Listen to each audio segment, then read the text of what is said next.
jornalista e blogueira Nadia Lanlili é a cara moderna e atual do mundo das comunicações em um país africano e muçulmano na era da globalização.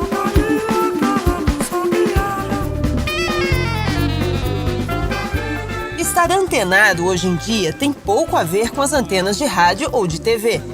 A palavra, aliás, nem é mais essa. Agora é conectado. E a comunicação de massa aposta na praticidade e na velocidade da internet para informar, formar opiniões e entreter. O Nova África de hoje mostra experiências de sucesso no setor de comunicações africano, que também navega na onda mundial de sites e portais. Na Tunísia, ideias na cabeça e celulares nas mãos são o bastante para compartilhar o dia a dia do país num site de notícias sem censura. No Marrocos, um país muçulmano, uma jornalista faz de seu blog um instrumento de protesto contra os regimes autoritários e em defesa da democracia. Do Marrocos, vamos para Angola, onde uma revista em português tenta conquistar leitores de todo o mundo interessados na realidade do continente.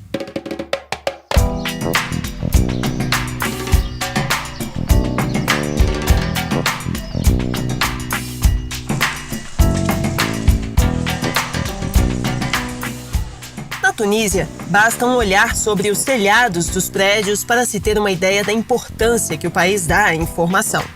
As antenas parabólicas se amontoam umas sobre as outras e levam a cada casa ou apartamento a informação sobre o que acontece no país ou no exterior.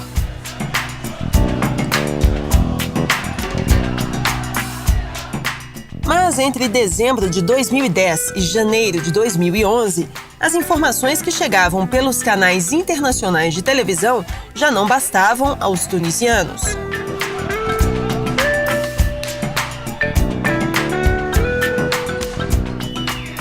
Em meio ao que depois passou a se chamar Revolução de Jasmim, o povo da Tunísia precisava de informações rápidas e confiáveis sobre o país e os acontecimentos que levaram à queda do presidente Zine Ben Ali após 23 anos do poder. As informações sobre o que acontecia acabaram vindo por um caminho diferente do das parabólicas de TV. As estatísticas mostraram que a Tunísia tem 106 telefones celulares para cada 100 habitantes. É um país conectado e que, durante a Revolução, buscava informações seguras e ao alcance das mãos sobre o que acontecia. E o quartel-general desse exército fica neste prédio no centro de Tunis e é comandado por um tunisiano que fala português. Youssef Gaji viveu no Brasil por 6 meses e faz questão de falar a nossa língua como Nova África. Tudo bem? Tudo bem. Tudo jóia, e você? Obrigado Tudo por ótimo. estar aqui. Imagina. Então Questo é nosso escritório. Aqui a gente trabalha com esses jornalistas para desenvolver e produzir essa informação em inglês cada dia, essa informação sobre Tunísia. Somos o único site de informação sobre Tunísia em inglês.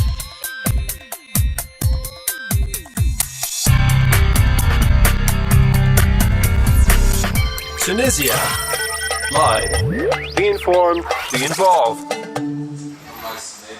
Jovens jornalistas tunisianos são os responsáveis por abastecer de notícias o site do Tunisia Live. Pela internet móvel, as informações do site chegam com rapidez aos celulares de cada morador do país. Mas os internautas não são leitores passivos. Eles também fornecem informações para o site. É o jornalismo colaborativo, que funciona a partir de cidadãos que gravam imagens com celulares em qualquer parte da Tunísia e enviam as gravações para o site. você não estudou para ser jornalista, né? Essa coisa do jornalismo de uma empresa de comunicação caiu na sua mão. Como foi isso? Então, a gente não teve jornalismo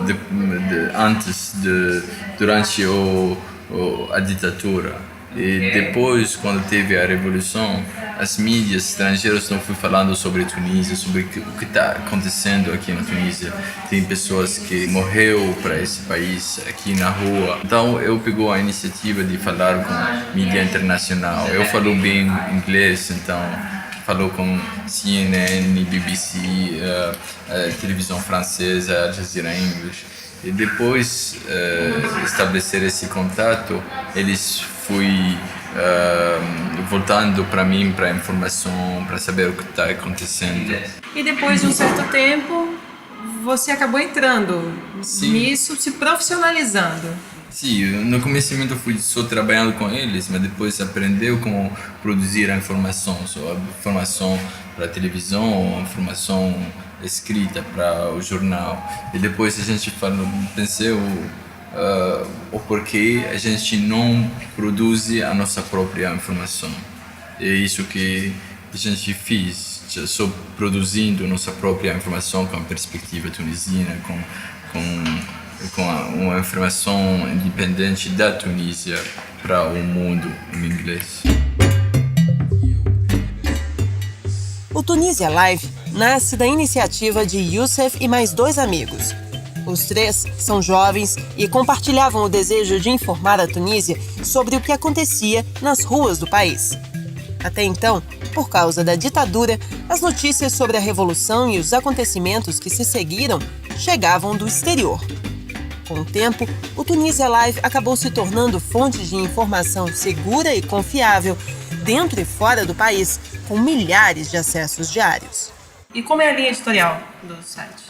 A gente não tem compromisso com algum partido político, alguma pessoa ou alguma empresa. Então, os nossos objetivos é verificar informações e informar de uma maneira independente. Vocês estão passando por momentos de muita turbulência política, de muita instabilidade, muita violência no meio da rua, não é?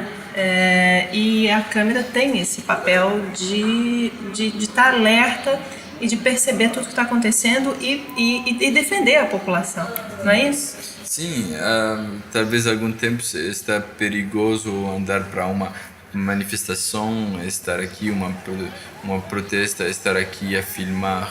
Mas a gente gosta disso, a gente não tem medo disso porque a gente precisa estar aqui para olhar quando um policial vai atacar alguma pessoa ou alguma pessoa que vai atacar. A gente tem a pegar isso na câmera, porque essa é a história, isso que o mundo vai lembrar depois. O que você acha desse tipo de trabalho nos países que estão passando hoje, por exemplo, pela Primavera Árabe? Então, o mundo árabe está numa fase hoje,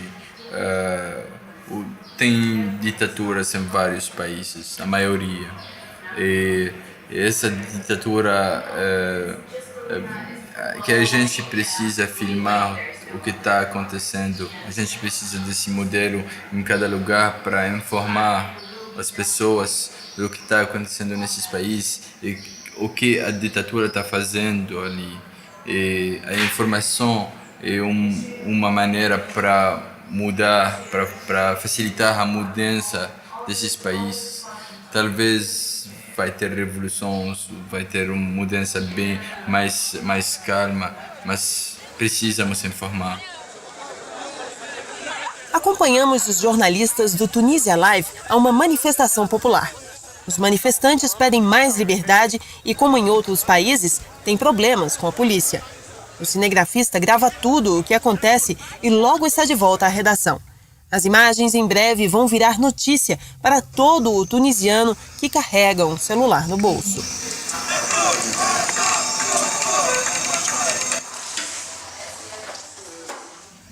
Então, aqui esse é o vídeo time. Eles estão trabalhando no material de hoje. Ele foi no protesto hoje para filmar. Aqui o cameraman, ela é a editora. Hello. Agora eles estão fazendo a vídeo do protesto, que é um protesto contra o extremismo. Ela está montando agora. De que forma os jovens que trabalham hoje com mídia e talvez principalmente os que estão vivendo hoje a Primavera Árabe têm a aprender com o exemplo do Tunísia Live?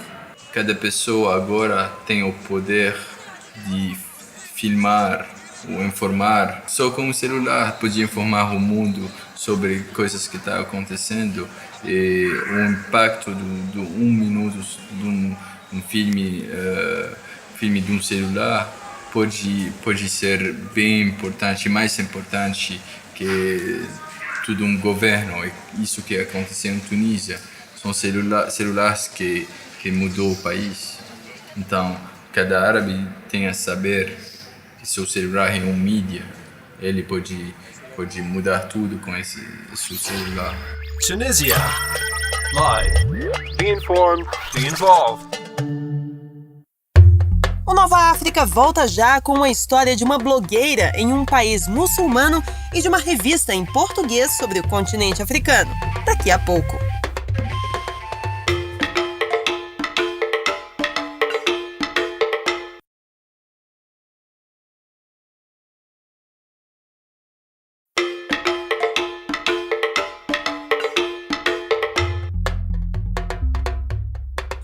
Estamos em Marrocos. De Marrakech, percorremos um belo trajeto em meio ao deserto do Saara até a cidade de Casablanca. Uma imensa cidade costeira, ela é uma espécie de capital econômica do país. Mais de 5 milhões de habitantes vivem aqui. A mesquita Hassan II se destaca no horizonte. A mesquita é o expoente máximo da cultura muçulmana no país e pode abrigar mais de 25 mil fiéis. Em meio a toda essa tradição e religiosidade, a internet produz uma pequena revolução nos costumes do país. A jornalista e blogueira Nadia Lanlili é a cara moderna e atual do mundo das comunicações em um país africano e muçulmano na era da globalização. Ela nos mostra a redação onde trabalha com sua equipe. Nadia escreve para revistas, jornais e se destaca nas redes sociais. Especialista em economia, Nadia é uma das blogueiras mais influentes do Marrocos. Ela sabe do poder da internet na construção de uma nova história para o seu país e para toda a África. Quando eu fiz meu blog, haviam poucos blogueiros no Marrocos. Nós éramos praticamente uns 20, isso em 2005. Mas aos poucos, esse meio de comunicação se transformou em um canal de expressão política para os jovens, até chegar ao que nós chamamos de Primavera Árabe, que nós vimos no Egito, que nós vimos na Tunísia, que nós vimos na Síria, onde as redes sociais se transformaram no canal mais importante de comunicação entre os mais jovens. A internet é um canal de protestos. Nadia faz de seu blog um espaço de liberdade. A internet para ela é um meio democrático como poucos. O blog é um meio muito importante de expressão. Para mim, em todo caso, ele me permite postar assuntos que eu não posso publicar no meu jornal, porque são minhas impressões pessoais. E como você sabe, no jornalismo, nós não podemos demonstrar essas impressões. O blog é importante também porque nos permite ter um retorno do que fazemos de forma instantânea. Enquanto na imprensa escrita há pouca gente que reage por meio de cartas, ou que liga para parabenizar pela matéria, ou dizer que foi mal feita, ou dizer que não concorda, no blog você tem os comentários publicados instantaneamente. E você está em permanente interação com os leitores. Além de jornalista e ativista das redes sociais, Nadia é mãe, esposa e uma mulher que encara todos esses desafios como uma forma de contribuir para os avanços sociais que o Marrocos precisa. Eu estou convencida de que o Alcorão e a Suna, que é a tradição do profeta, permitem interpretações bem progressistas. É necessário apenas procurar. Ao invés de permanecer nessa leitura radical, que faz com que as mulheres, por exemplo, usem a burca no Egito ou no Irã, e que passam uma imagem completamente errada do Islã. Não é isso o Islã. O Islã é também uma religião de tolerância. Muçulmana, praticante de yoga, mãe, escritora, multimídia. Essa é mais uma das novas imagens da Nova África.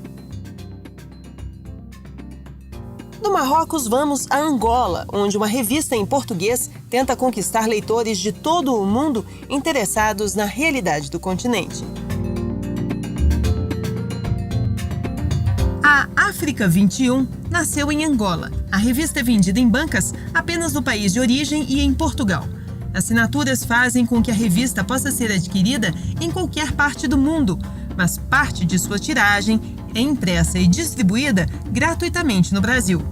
O projeto foi resultado da Associação de Jornalistas Portugueses e Angolanos no início dos anos 2000 e conta com participação de correspondentes estrangeiros como Beatriz Bicio. Uruguaia, ela é professora da Universidade Federal do Rio de Janeiro e coordena o Núcleo Interdisciplinar de Estudos sobre a África, Ásia e as relações Sul-Sul. A África 21 tem uma cobertura muito importante de temas que não aparecem na mídia tradicional. É difícil destacar alguma cobertura em particular. Eu gosto das coberturas que a revista faz.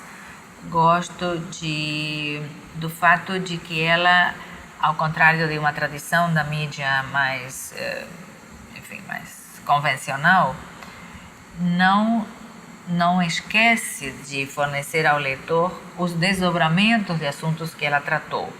A África 21, ela dá uma cobertura a cada edição que, se tratou de algum tema importante, ela vai retomar e vai continuar e vai permitir que você vá acompanhando no tempo essa temática. Eu acho que é um bom jornalismo que deve ser assim. Beatriz foi uma das fundadoras de uma revista que marcou época no Brasil e em outros países, os Cadernos do Terceiro Mundo. A revista, criada por jornalistas foragidos das ditaduras instaladas na América do Sul nos anos 70, foi lançada em Buenos Aires em 1974 pelo exilado brasileiro Neiva Moreira. Para ela, a África 21, como os Cadernos do Terceiro Mundo, se diferencia das revistas tradicionais pela cobertura de qualidade e pela escolha dos temas que vão se transformar em reportagens em suas páginas. A priori, os editores definem que isso não interessa ao público, e eu pessoalmente sou crítica dessa visão. Esse a priori, isso não interessa ao público, na verdade, não está alicerçado em pesquisas do que o público vai ou não preferir, mas uma postura, até eu diria autoritária, e muito atrelada a determinados interesses dessa mídia. A África 21 pode ser acessada pela internet e é a única revista em língua portuguesa criada e dirigida por africanos sobre a realidade africana atual. O brasileiro João Belisário tem a tarefa de fazer com que a África 21 transforme-se em uma referência para os leitores brasileiros interessados em questões africanas. João Belisário morou em Angola, onde chegou momentos após a libertação do país do colonialismo português. O africano estudava muito mais a realidade do país colonizador do que o seu próprio país. E a televisão, os jornais, a rádio, todos os meios de comunicação naquela altura passaram a refletir um pouco mais a sua realidade e eu comecei a trabalhar exatamente com isso. Para ele, a revista angolana tem potencial para conquistar mais e mais leitores brasileiros graças ao interesse que o continente africano tem despertado no Brasil nos últimos anos. Uma revista política, que abarca um mundo político bastante grande, economia, fait divers. É uma revista, mas não é uma revista, digamos assim, com macaras, ou seja, é uma revista de análise para pensar. Nele tem pessoas que pensam, escritores, jornalistas com alguma densidade.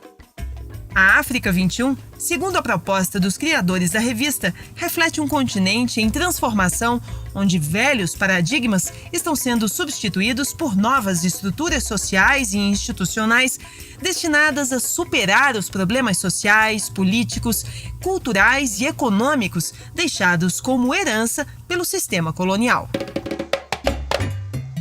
Forte presença estatal e profissionais com baixo nível de formação são duas características da imprensa africana. A análise é do economista e jornalista Jonuel Gonçalves. Angolano, ele vive no Brasil e fala ao Nova África da imprensa e da dificuldade que até os jornalistas têm para compreender a África. As economias africanas, elas levantam vários desafios que têm que ser explicados, não é só para ser explicado em termos universitários. Por exemplo, a África tem uma taxa de crescimento média muito boa neste momento. Só que é uma taxa percentual, quer dizer, não são valores absolutos. É fácil fazer crescer 6% quando você parte de 1 bi, certo?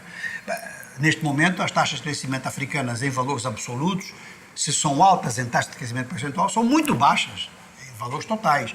É muito mais crescimento de 0,2% da economia da Alemanha do que 10% das economias africanas, se você tira a África do Sul. Então, quer dizer, essa realidade tem que ser explicada. O segundo aspecto é que a maior parte do crescimento africano é motivado pela subida dos preços do petróleo. São meia dúzia de países que fazem subir a média. Se você tira esses, mesmo percentual, cai tudo muito. Então a África continua num grande impasse por falta de iniciativas, por falta de capitais. Uma parte da falta de capitais vem da época colonial. O sistema colonial na África fez o que não fez em mais lugar nenhum. Descapitalizou completamente esses países para capitalizar outros. Quando fica independente, pronto, os recursos africanos estavam lá em termos naturais, mas não havia, quer dizer, uma margem de poupança para investir. Dependia do exterior. Se o exterior não quisesse, como não quer, ninguém investe. Em segundo lugar, um grande atraso na educação. Então a África, enfim, hoje, de um modo geral, tirando a África do Sul, mais um ou outro, não tem os recursos humanos para explorar os seus recursos naturais. Com isso que eu disse aqui, eu tenho um tema para escrever o ano todo, certo? É só dar mais um exemplo daqui, um exemplo da lá. E, é claro, sublinhar a diferença com a África do Sul, que é um país emergente, essa é outra conversa, é outra economia. De um modo geral, o jornalista africano é autodidata. E, às vezes, autodidata com pouca formação, mesmo a nível secundário, sabe? Isso se reflete muito nos próprios textos que aparecem. Angola sofre disso. Tem uma falta de formação de jornalistas que é uma coisa impressionante. E em Angola se nota isso porque como há muito dinheiro, o país com a produção de petróleo, quer dizer, há uma circulação de dinheiro muito grande. Eu nem sei quantos semanários tem em Luanda, mas uns 10, uma coisa assim. Então, o recrutamento de profissionais em 10, com má formação, você acaba tendo muito pessoal que está fraquinho. Portanto, isso se nota uma certa fragilidade que, às vezes, é responsável pelo baixo nível da mídia. Isso é como ponto de partida. Se você tem formação como jornalista, você, de certeza, tem emprego num jornal qualquer. É disputado mesmo. Agora, há países com melhor tradição. Por exemplo, se a gente sai da área de língua portuguesa, a gente vai para o Senegal. O Senegal tem uma mídia muito profissional, com uma certa influência francesa, sendo alguma nos estilos, muita gente critica isso, mas é uma mídia com jornalistas muito capazes e grandes trabalhos. De um modo geral, quem trabalha nas mídias governamentais dos vários países africanos vive com um bom salário de funcionário. É a mídia privada que tem alguns problemas. Mas olha, a mídia privada em Angola tem se conduzido bastante bem, tem crescido. Há uma mídia de um país muito pequenininho, de que raramente se fala, que é a Ilha Maurícia. Não acontece nada de ruim. A situação econômica está boa, certo? Liberdades democráticas, nunca houve partido único, nunca ninguém foi preso por política. Tem uma sequência de diários, quem me dera que Angola tivesse. Tem 3 diários numa ilha pequenininha, uma mídia muito boa, e essa mídia ela é muito ligada à vida econômica, tem esse problema, hein? Tem bancos por trás e essas coisas. Para mim, mídia é para informar. Tem que dar algumas opiniões, mas você não pode fazer manipulação do leitor, isso aqui é muito mal. Aí voltávamos à mídia de partido único. E então, dar muita informação ao leitor para formar a sua própria opinião. As realidades africanas, elas são tão fortes e sujeitas a, a tanto conflito, é por isso que a África está cheia de conflito. Vamos lá, a África ainda não chegou a um acordo definitivo sobre regras institucionais, e é por isso que há muito conflito. Se você dá elementos aos leitores para que eles formem a sua própria opinião, tudo bem. Se você toma partido por um dos dois lados, você toma partido no conflito. A situação de conflito no conjunto da África, ela obriga, em princípio, se o jornalista ou aquele que escreve na mídia, se ele é correto, a certa distância e preocupar-se em dizer o que está acontecendo e dar elementos de informação para as pessoas tomarem. Porque, de contrário, passa a ser um soldado. E aí é realmente problemático.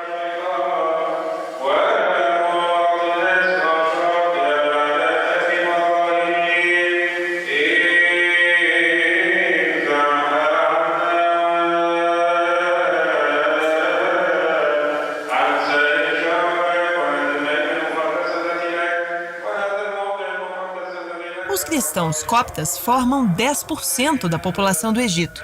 A igreja foi fundada nos primeiros anos da era cristã e não está subordinada à Igreja Católica Romana. Em tempos de internet, Os rituais dessa igreja ainda são celebrados na língua copta, que remonta ao século III e que parou de ser falada pelos egípcios por volta do século XVIII.